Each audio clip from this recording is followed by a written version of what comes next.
제가 안경을 일부 예배 때 안 쓰고 했었는데요. 계속 이렇게 눈을 찡그리고 인상을 쓰고 있더라고요.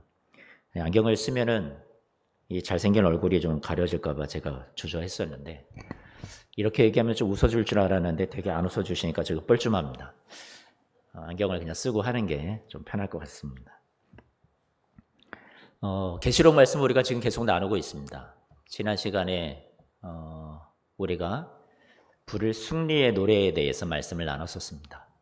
다 기억나실지 모르겠지만 666 짐승의 수에 대해서 우리가 배웠고, 어떤 유튜브에 떠돌아다니고 있는 어떤 그런 666 두려움을 주고 공포를 주는 그런 어떤 이야기들에 현혹되지 마시라고, 미혹되지 마시라고 또 말씀을 나눴었습니다. 계시록 말씀이 어렵긴 하지만 그래도 성도님들이 말씀이 또 잘 이해가 된다고 해주셔서, 또 위로가 된다고, 힘이 된다고 해주셔서 저의 착각일지 모르겠지만 저는 용기를 얻고 계시록 말씀이 그래도 우리 성도들에게 필요하구나, 그런 생각을, 확신을 갖고 여러분들에게 말씀을 계속 전하고 있습니다. 성경의 구약시대의 사람들이 원인 모를, 이유 모를 그런 고난을 많이 당했었습니다. 그런데 그들의 연약함과 죄로 인해서 받았던 고난도 있었고요. 근데 이사야서 말씀을 보면 바벨론에 이 하나님의 백성들이 붙잡혀 갑니다. 그리고 붙잡혀간 그 고난의 현실 앞에서 왜 우리가 하나님을 믿는데 이렇게 망했어야 돼? 왜 우리가 믿는 하나님이 저 바벨론이 믿는 저들의 신보다 더 약한 거야? 왜 우리가 패배한 거지? 이해가 되질 않았었습니다. 그리고 그 고난의 현실과 문제가 너무 크다 보니까 믿음을 놓아버리거나 하나님을 이제는 잃어버리거나, 그리고 자포자기의 상태까지 이르게 됩니다. 그래서 그들이 스스로를 패배자라고 여기고, 하나님은 아무 힘이 없어 보이고, 하나님이 세상에 정의를 행하시고 공의를 이루시기보다는 아무것도 하지 못하시는, 묵묵부답하시고 하나님의 부재가 느껴지고 있을 때, 자기들은 구원받을 수 없구나 이런 생각이 들 때 하나님께서 그들의 이 생각을 뒤집어 엎으시고, 하나님께서 그들의 이 포기한 상태를 회복을 주시기 위해서 하나님이 입을 열기 시작하셨습니다. 그 이야기가 이사야서 말씀에 나옵니다. 이사야서 말씀을 우리 같이 한 번만 봤으면 좋겠는데요. 3절 말씀입니다. 여러분들에게 주시는 말씀이라 생각하고, 우리도 세상을 살면서 많이 힘들고 포기하고 싶고 너무나도 괴로울 때, 인생의 고난 앞에서 우리가 많이 포기하고 싶을 때 하나님이 주시는 메시지다 생각하시고, 그 당시의 백성들의 마음을 우리가 같이 들어가 보면서 이 말씀을 같이 받았으면 좋겠습니다. 한번 읽어볼까요? 시작. 상한 갈대를 꺾지 아니하며 꺼져가는 등불을 끄지 아니하고 진실로 정의를 시행할 것이며. 정의가 이루어지지 않는다고 생각했었어요, 당시의 사람들이. 이게 무슨 정의야? 아니, 우리를 저렇게 악인들을 들어서 이렇게 우리를 치시는 게 말이 돼? 우리가 고난을 받고 우리가 포로로 끌려가는 게 말이 돼? 정의가 없어 세상에, 이렇게 생각을 했는데 하나님께서 그들을, 상한 갈대와도 같은 그들을 꺾지 않겠다, 꺼져가는 등불같이 스스로 여기고 있는데 너희가 절대로 꺼지지 않을 거야, 하나님께서 말씀해 주시면서 내가 정의를 행할 거야, 이렇게 말씀해 주신다라는 거죠. 7절 말씀 한번 읽어볼까요? 시작. 내가 눈먼 자들의 눈을 밝히며 갇힌 자를 감옥에서 이끌어내며 흑암에 앉은 자를 감방에서 나오게 하리라. 이사야에게 너가 전하는 메시지를 통해서 이 백성들이 그 감옥에서 나오게 된다. 눈이 어두웠던 이들이 그 눈이 다시 밝혀지게 된다, 이 얘기를 하고 있는 거거든요. 우리 10절 말씀도 같이 한번 읽어보겠습니다. 그들이 줄이거나 목마르지 아니할 것이고 더위와 볕이 그들을 상하지 않게 하고, 이는 그들을 긍휼히 여기는 이가 그들을 이끌되 샘물 근원으로 인도할 것이다. 하나님의 의지의 표현이죠. 강력한 표현입니다. 내가 너를 인도할 거야. 회복을 주시겠다는 약속이었고요. 13절 말씀 제가 읽어드릴게요. 하늘이여 노래하라, 땅이여 기뻐하라, 산들이여 즐거이 노래하라. 여호와께서 그의 백성을 위로하셨은즉 고난당한 자를 긍휼히 여기실 것이고 여러분 15절 말씀은 여러분과 같이 좀 읽어봤으면 좋겠습니다. 15절 16절입니다. 함께 읽어볼까요? 시작. 여인이 어찌 그 젖먹는 자식을 잊겠으며 자기 태에서 난 아들을 긍휼히 여기지 않겠느냐. 그대로 혹시 잊을지라도 나는 너를 잊지 아니할 것이라. 내가 너를 내 손바닥에 어떻게 했다고요? 새겼다. 사랑하는 성도 여러분, 하나님께서 그 당시에 낙심 가운데, 좌절 가운데, 포기 가운데 있었던 백성들에게 아니야. 여인이 자식을 갖고 있는, 아기를 갖고 있는 품에 안은 여인도 그 자기 태에서 난 아이를 긍휼히 여기고 잊지 않는데 하물며 나는 너를 절대로 잊지 않아. 하나님 이렇게 말씀해 주시면서 내가 너를 내 손바닥에 새겼어. 너의 성벽도 내 눈에 있다라는 건 그 삶의 모든 경계가, 삶의 모든 모습이 다 하나님의 눈에, 하나님 앞에 있다고 다 지켜보고 계시다라고 말씀하고 계시는 거죠. 그러면서 하나님께서 17절 말씀에 19절 말씀, 두 구절을 제가 읽어드릴 텐데요. 보니까 17절은 이렇게 말씀합니다. 너를 황폐하게 하던 자들이 너를 떠나갈 거고, 19절 말씀에 너를 삼켰던 자들은 19절에는 멀리 떠날 것이야, 이렇게 말씀해 주십니다. 여러분, 이런 소식들이 당시에 포기 상태에 있었던 백성들에게, 절망 속에 있었던, 고난 중에 있었던 성도들에게 세상에 정의가 이루어지지 않아, 세상은 너무 불공평해, 악인들이 판을 치고 우리 의롭게 살고 그래도 하나님을 믿고 사는 우리들이, 연약한 자들이 살 수 있는 세상이 아닌 것 같아. 오히려 더 많이 복을 받고 더 잘되고 형통해야 되는데 그런 세상이 아니야. 그랬던 이들에게 하나님께서 이렇게 위로하시고 회복을 말씀하시고 그들을 괴롭혔던 것들이 오히려 붙잡혀가고 그들이 떠나가고 이런 것들에 대해서 얘기를 해주신다는 것은 여러분 어떤 소식이었을까요? 복음이었습니다. 기쁜 소식. 그래서 이사야가 하나님 앞에 받은 이 소식을 가지고서 백성들한테 전하면서 이렇게 얘기를 합니다. 7절 말씀입니다. 이사야서 52장 7절. 좋은 소식이라는 거죠. 같이 제가 읽어드릴게요. 좋은 소식을 전하며 평화를 공포하며 복된 좋은 소식을 가져오며 구원을 공포하며 시온을 향하여 이르기를 하나님이 통치하시지 않는 세상인 것 같이 하지만 아니야. 하나님이 반드시 통치하십니다. 그리고 이 소식을 전하는 사람들의 발이 아름답습니다. 이렇게 얘기를 해주는 거죠. 오늘 이사야가 말하는 이 복음의 내용은, 결론은 하나님이 통치하시지 않는 것 같은 세상의 억울함과 부조리함과 악이 가득하고 공정하지 않은 세상인 것 같은데, 의롭게 살고자 하는 사람들이, 하나님 앞에 예배하고자 하는 사람들이, 기도하는 사람들이 왜 이렇게 질병이 많은지, 하나님 앞에 봉사하고 섬기는 사람들이 왜 이렇게 인생의 고난과 아픔의 문제가 많은지, 시련이 많은지, 상처가 많은지, 문제가 해결되지 않는지, 응답이 더디오는 것 같은지 이해가 되지를 않는 거죠. 그런데 그런 가운데 하나님께서 내가 아직 다스리고 있다, 통치한다, 이 말은 조금만 기다리면 하나님께서 세상의 정의를 이룬 날이 올 거야 라고 얘기해 주셨던 거예요. 그게 복음이었죠. 좋은 소식이었습니다. 마침내 때가 차서 진짜 이사야가 전해주었던 이 복음의 내용처럼, 기쁜 소식처럼 바벨론이라는 나라가 이 하나님의 백성들을 포로로 붙잡아가고 괴롭혔었잖아요. 그 나라가 영원할 것 같고 영원히 자신들을 가둘 것 같고 그 권세가 어마어마해서 쓰러지지 않을 것 같았던 나라지만 결국은 하나님의 섭리 가운데 어떻게 됐나요? 바벨론이라는 나라는 무너집니다. 망하고 말아요. 그리고 이 하나님의 백성들은 그 억울함 속에서, 고난 속에서 풀려나와서 자유를 얻게 되고 다시 자신의 고향으로 돌아오는 사람들이 또 생겨나게 됩니다. 구원을, 진짜 하나님의 구원을 약속대로, 말씀대로, 복음의 소식대로 구원을 경험하게 됩니다. 제가 이렇게 길게 설명한 내용이 여러분 오늘 계시록 방금 읽었던 14장의 성서와 역사적인 배경이 되는 거예요. 그러니까 이 계시록 말씀은 방금 제가 얘기했던 이사야서 말씀의 배경을 가지고 이 말씀이 기록이 된 거죠. 그러니 계시록 말씀을 딱 받았던 그 당시의 성도들은 이사야서 말씀을 당장에 떠올립니다. 아, 그래, 맞아. 이사야서 말씀에 하나님이 이렇게 약속해 주셨고 회복을 말씀하셨는데 실제로 그 일이 일어났지. 바벨론은 무너졌지.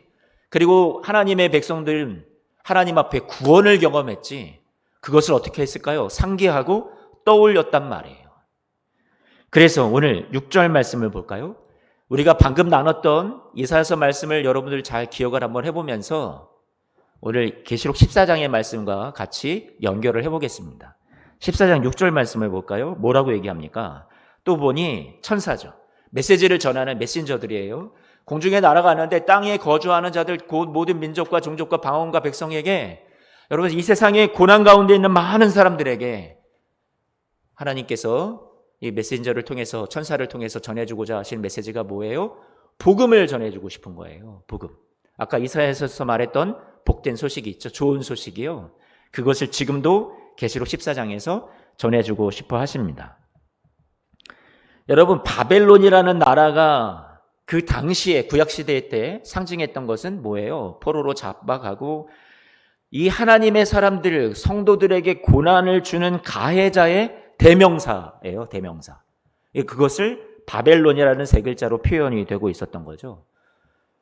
지금은 이 계시록이 말씀이 쓰여졌을 때 당시에 바벨론은 존재했어요? 아니요. 존재하지 않았어요. 그런데 왜 이 계시록 말씀 14장에 바벨론이라는 이름이 나오는지 한번 보세요. 이 바벨론은 그러면 누구를 의미하는 걸까요? 여러분, 로마를 의미하는 거였습니다. 로마를. 로마라고 직접적으로 표현을 하지 않았죠. 로마 황제, 네로든 누구든 여러분 그 이름을 직접적으로 표기하지 않았죠. 그 이유는 왜요? 성도들을 보호하기 위해서. 상징적으로 다 표현하고 있었잖아요. 그러니까 로마라는 이름을 쓰지 않고 여러분 하나님의 백성, 성도들, 교회를 괴롭히는 대명사인 뭐라고 표현한 거예요? 바벨론이라고 표현을 하고 있습니다. 마치 이사야 때 말씀했던 것처럼 바벨론이 망했듯이 그 제국이 어마어마하고 힘이 막강했지만 그 바벨론의 왕의 권세가 대단했지만 마침내 그 하나님의 백성들을 괴롭히던 그 권세가 꺾이고 말았던 것처럼, 망하고 말았던 것처럼 지금 로마의 권세가 대단하고 로마 황제의 권세가 대단하지만 하나님은 반드시 끝이 있다. 이것을 알려주고 싶었던 거죠. 그래서 우리 7절 말씀을 같이 한 번만 봅니다. 계시록 14장 7절 말씀 같이 한 번만 읽어볼까요? 그가 큰 음성으로 이르되 하나님을 두려워하며 그에게 영광을 돌리라. 이는 그의 무엇이 이르렀다고요? 심판이 이르렀대요. 그런데 그 심판하시는 분은 누구냐? 하늘과 땅과 바다와 물들의 근원을 만드신 분이고 그것을 다스리는 분이라고 얘기를 하는 거죠. 즉 만물을 무엇하시는 분이에요? 통치하시는 분이라는 얘기를 하고 있는 겁니다. 그런데 그분이 아까 하나님이 다스리지 않는 것 같아요. 하나님의 통치가 어디 있습니까? 그런데 세상이 이렇습니까? 했는데 계시록 14장에서는 무엇을 얘기해 주고 있냐면 만물을 다스리시는, 만물을 만드신 분이 다스리고 계시다. 그래서 그분이 무엇을 하신다고요? 7절 말씀에 심판의 시간이 이르렀다.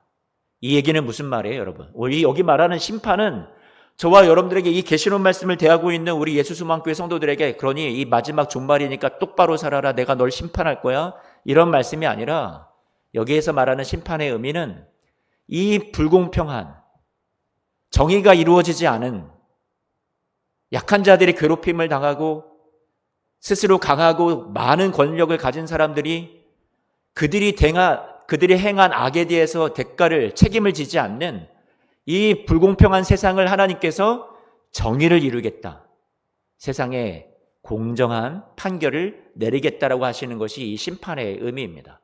망가진 세상을, 부조리한 세상을, 악이 가득한 세상을 어떻게 해요? 바로 잡겠다라고 말씀하시는 것이 이 심판의 의미가 되겠죠. 그러니까 이것은 두려움의 메시지가 아니라 회복의 메시지고 하나님께서 반드시 선한 결말을 내주시겠다라고 하는 약속의 메시지였습니다. 좋은 소식이었다라는 거죠. 8절 말씀을 같이 한 번만 보겠습니다. 8절 말씀 함께 읽어볼까요? 시작.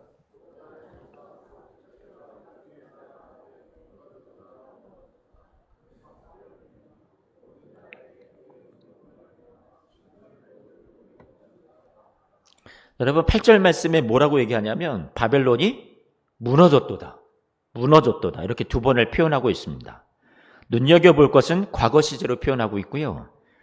앞으로 이루어질 일이 너무 분명하고 확실하다 보니 이미 이루어진 것처럼 과거로 표현하고 있습니다. 하나님께서 우리에게 승리와 결말을 보장해 주시려고 말씀해 주신 거죠. 성도 여러분, 오늘 이 바벨론이 무너졌도다 이렇게 두 번을 표현하는 것은 저와 여러분들에게도 하나님께서 말씀하고 싶은 게 있습니다. 제가 오늘 말을 빨리 하려니까 말이 꼬이네요. 말씀하고 싶어 하시는 게 있습니다. 그게 뭘까요? 여러분들을 하나님이 말씀하시는 약속 위에 든든히 세우고자 하시는 거예요. 강력하게 주님께서 말씀하시는 겁니다. 확실하다. 지금 우리의 삶에 여러 가지 일들이 부조리하게 느껴집니다. 세상을 보면 정의가 이루어지지 않는 것 같습니다. 곳곳에 여러분들이 듣기에도 참 안타까운 일들이, 세상의 약자들이 너무나도 불행하게 사는 모습들이 우리의 눈에도 너무나도 많이 들어옵니다. 제가 우리 성도님들의 삶을 봐도 그렇게 기도하고 그렇게 하나님 앞에 믿음으로 살아가려고 하는데 인생의 문제가 끊이질 않습니다. 그러면 우리는 어떻게 생각을 하냐면, 내가 기도를 덜 했나 보다. 내가 봉사를 좀 적게 해서 그럴 거야.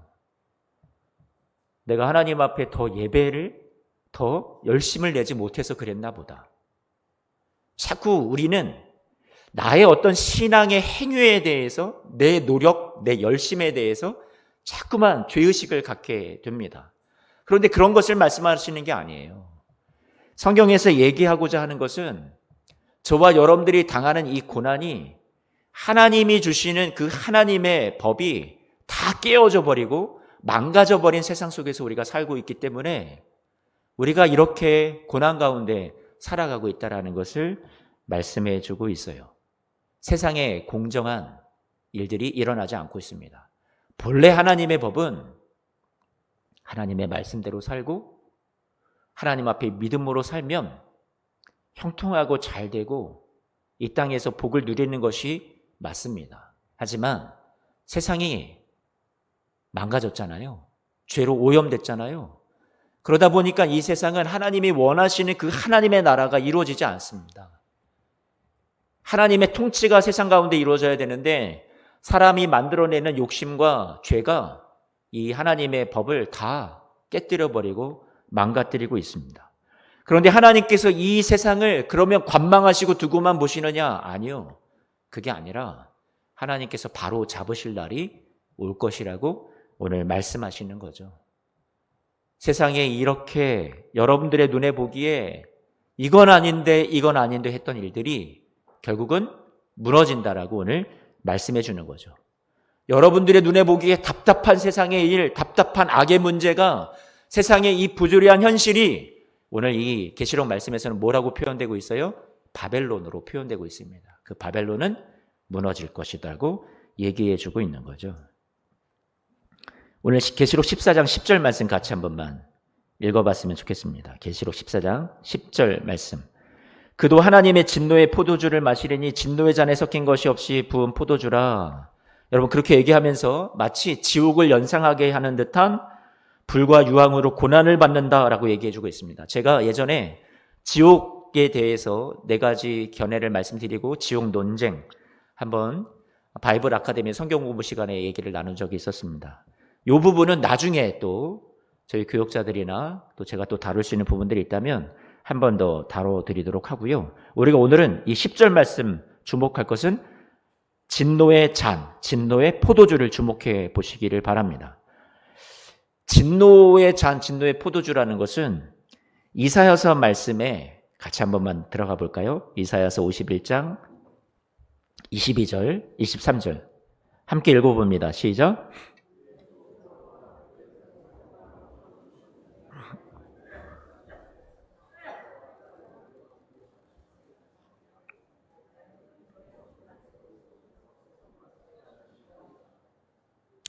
(23절) 말씀에 그 진노의 잔, 분노의 잔, 그 바벨론으로 말미암아 괴롭힘 당하고 고난 가운데 있었던 이들 백성들을 하나님께서 그 잔을 거두게 하시고 더 이상 그 잔을 마시지 않게 하십니다.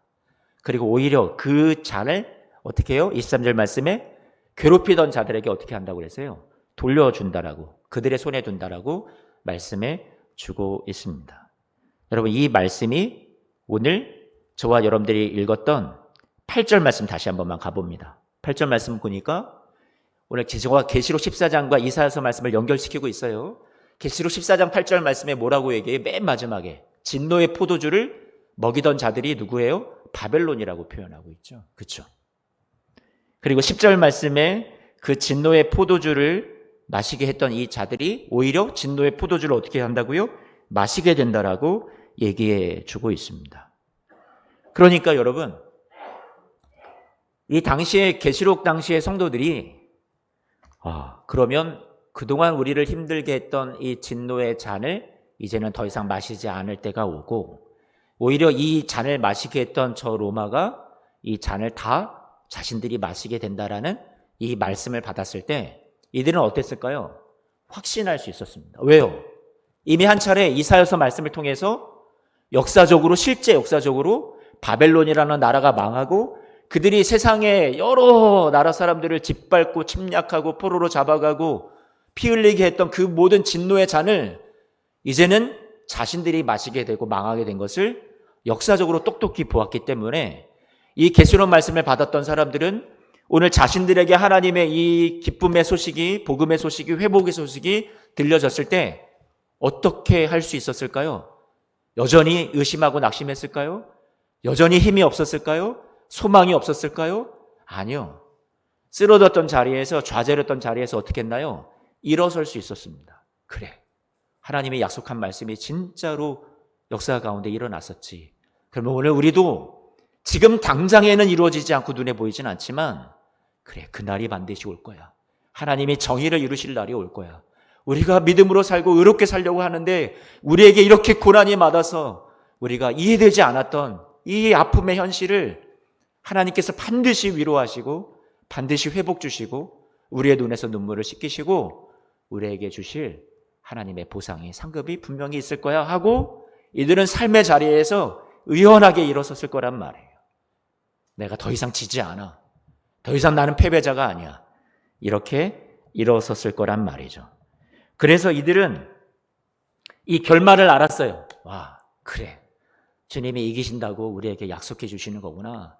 우리가 지는 게 아니라 저들이 지는 거구나. 악이 지는 거구나. 세상이 지는 거구나. 내가 승리하는 거구나. 그것을 알아서 12절 말씀에 주님이 이렇게 다시 이들에게 격려하십니다. 12절 말씀 같이 한 번만 읽어볼까요? 시작.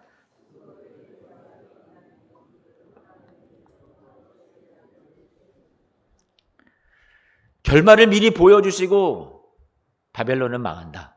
망한다. 이렇게 얘기해 주셨는데 망할지도 모른다가 아니라 망했다, 망했다 과거로 표현해 주시면서 확증을 해 주시면서 반드시 그럴 거야. 역사 속에도 봤잖아. 반드시 너의 삶에도 너희의 미래에도 이 날이 올 거야 라고 얘기해 주셔서 결말을 미리 알고 싸웁니다. 우리는 이 싸움에서 결코 지지 않습니다. 결말을 안다라는 것은 포기하지 않도록 우리에게 소망을 주시는 거였어요. 그래서 오늘 12절을 그대로 띄워주시고요. 그래서 여러분들에게 주님께서 요구하시는 것은, 그런데 이 결말을 알지만 당장에 이루어지지 않았잖아요. 그러니까 12절 말씀 좀 띄워주세요. 우리에게 필요한 게 뭘까요? 인내가 필요한 거죠. 실제 우리의 삶에 그 하나님의 약속이 이루어지기까지 우리에게 뭐가 필요해요? 인내가 필요한 거죠. 그래서 성도들의 인내가 여기 있다, 이렇게 얘기해 주십니다. 그런데 우리가 무슨 믿음을 가져요? 하나님의 계명. 여러분, 하나님의 계명은 뭐예요? 하나님이 오늘 이 계명을 말씀하시는 것은 너희들 내가 여기에 기록한 이 말씀 다 지켜 행해, 이거 똑바로 못 해내면 내가 너를 지옥에 떨어뜨릴 거야, 이런 말씀하시는 건가요? 여기에 말씀한 하나님의 계명은 여러분 따라서 하겠습니다. 하나님의 약속. 하나님의 약속입니다. 그 약속에 대해서 여러분 무엇하라는 거예요? 지키라는 거예요. 붙잡으라는 얘기예요. 여러분들로 행위를 말씀하는 게 아니에요. 더 열심히, 더 잘 믿어, 똑바로 살아, 이게 아니라 여러분들의 행위에 근거하지 않고 여러분들의 구원, 여러분들의 회복은 무엇에 근거하고 있어요? 하나님의 약속의 말씀에 근거합니다. 말씀이 이 이스라엘 백성들이 분명히 죄악을 행했고 하나님 앞에 구원받을 자격이 없음에도 불구하고 하나님께서 너희는 상한 갈대고 꺼져가는 등불이지만 내가 그 갈대를 꺾지 않을 거야. 이 등불을 끄지 않을 거야. 너희를 내 손바닥에 새겼어? 어미가 그 자식을 어떻게 잊겠니? 그들은 설마 혹시라도 잃을지 몰라도 나는 절대로 너희를 잊을 수 없어. 내가 너희를 구원할 거야. 회복할 거야. 돌아오게 할 거야. 약속하셨던 그 하나님. 그 하나님의 약속이 이들이 잘나서가 아니라 그 하나님이 일방적으로 이들을 긍휼히 여기시고 사랑하셔서 주셨던 약속이 마침내 이들을 구원해 낼 수 있는 은혜의 근원이 되었다는 얘기죠. 저와 여러분들이 이 세상을 살아갈 수 있는, 승리할 수 있는 이유가 뭡니까? 여러분의 신앙의 점수요? 여러분의 노력이요? 여러분의 열심이요? 아니요. 우리가 주님 앞에 나아갈 수 있는, 구원받을 수 있는 자격은 여러분 오직 하나님의 은혜로운 약속의 말씀을 통해서 우리에게 주어졌습니다. 여러분 믿으시길 바랍니다. 여러분, 그리고 오늘 12절 말씀에 뭐라고 얘기해요? 우리 12절 말씀 마지막을 볼까요? 누구에 대한 믿음을 지키는 자라고요? 예수에 대한 믿음을 지키는 자니라. 예수에 대한 믿음이라고 하니까 이것도 마치 우리가 예수님을 막 더 강력하게 붙들어야 되는 우리 차원에서의 뭔가 노력, 열심, 행위, 이것을 강조하는 것 같지만 저는 이 말씀을 그렇게 보이지 않습니다.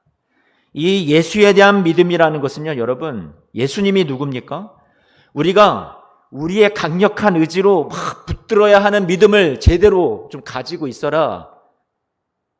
답답하다 이놈들아, 이렇게 말씀하는 게 아니라 할 수 있다 해보자. 아자 아자 구호를 외쳐서 우리가 세상 끝날까지 이길 수 있을까요? 아니요. 여러분들에게 우리의 소망이 되는 건 누구밖에 없다고 얘기하는 거냐면 예수밖에 없다라는 거예요. 예수님을 향한 집중력, 우리로서는, 우리의 힘으로서는, 우리의 능력으로서는, 우리의 자격으로서는 또 쓰러집니다. 넘어집니다. 또 찢길 겁니다.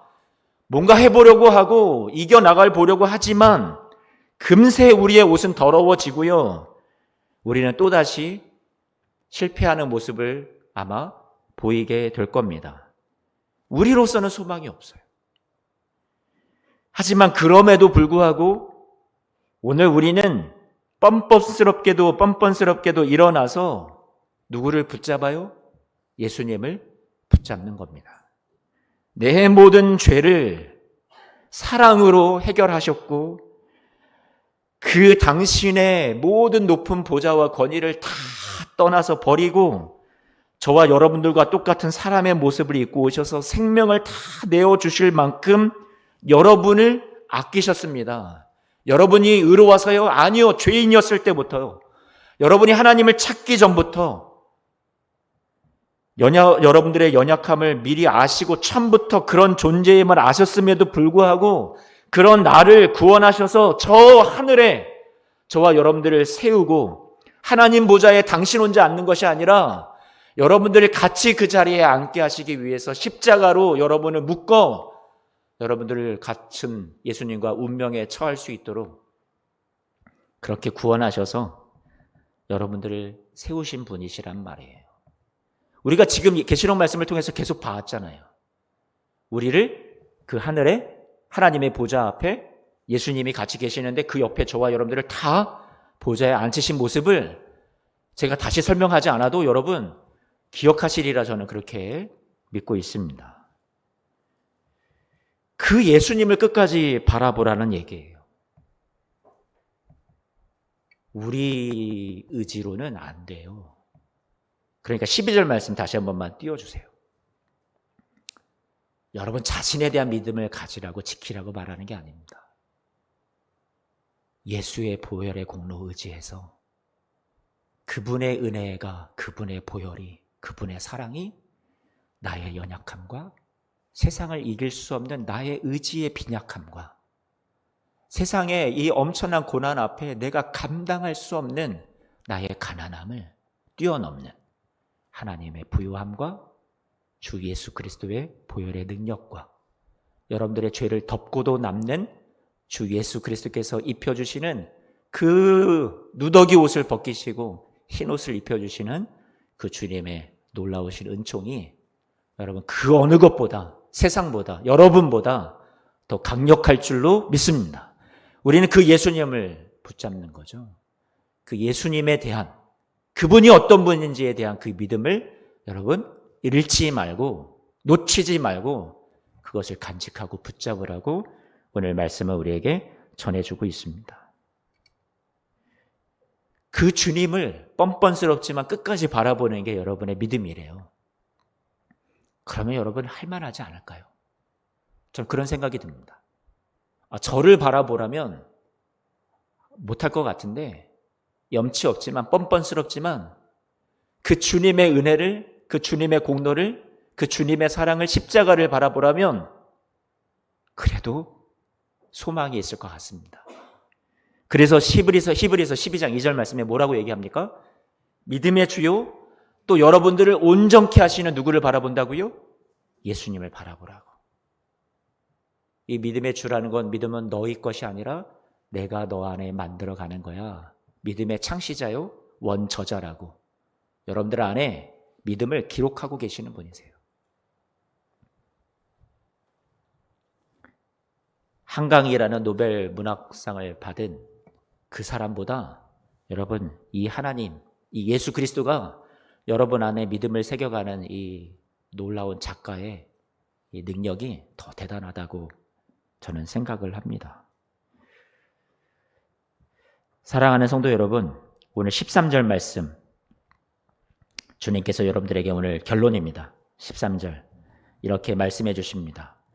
여러분을 향한 애정어린 축복과 격려로 고난 속에 있는 성도들을 격려하시면서 오늘 본문이 끝납니다. 같이 한 번만 읽어볼까요? 시작.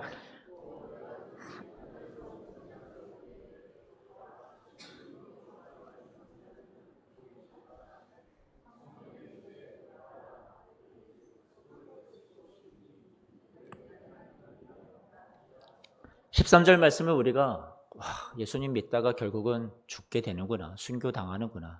그런데 그렇게 순교하고 그래도 복이 있다 하니 그냥 이거 위로 삼고 이겨내, 이렇게 말씀하는 듯이 여러분들이 13절 말씀을 들으실지 모르겠습니다. 근데 그 13절 말씀의 의미는 그것은 아닙니다.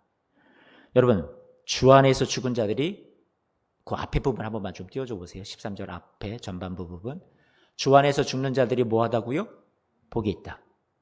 여러분들 지금 살아계십니까? 죽었습니까? 옆 사람 한번 보세요. 살아있으세요? 살아있네 이거예요.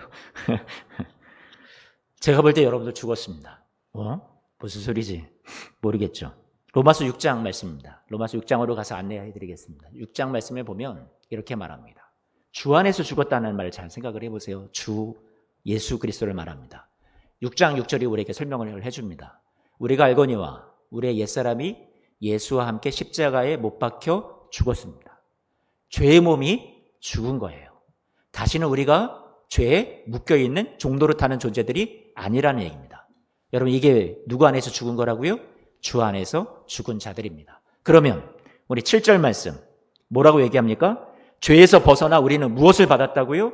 의롭다함을 받았습니다. 여러분, 옆 사람 다시 바라보면서 죽었습니까? 안 죽었습니까? 죽었어요? 아직도 살아있는 것 같아요? 성질이 고약해요? 여러분, 우리는 죽었습니다.